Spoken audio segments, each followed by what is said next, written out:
বিশ্ব ক্রিকেটের সব রকম আপডেট পাওয়ার জন্য আমাদের চ্যানেলটিকে আজই সাবস্ক্রাইব করে রাখুন।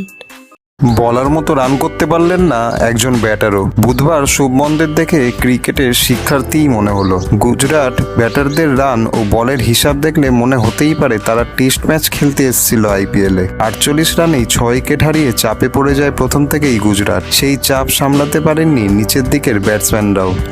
গুজরাটের ইনিংসে ধস নামার নেপথ্যে দিল্লির বোলারদের কৃতিত্ব থাকলেও বেশি ছিল শুভমনদের জঘন্য ব্যাটিং।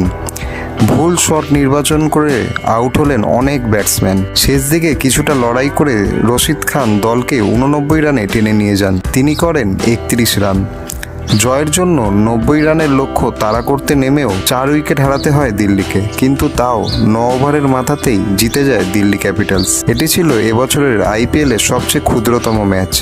ভিডিওটি ভালো লেগে থাকলে বাংলার ক্রিকেট চ্যানেলটিকে অবশ্যই সাবস্ক্রাইব করে দিন।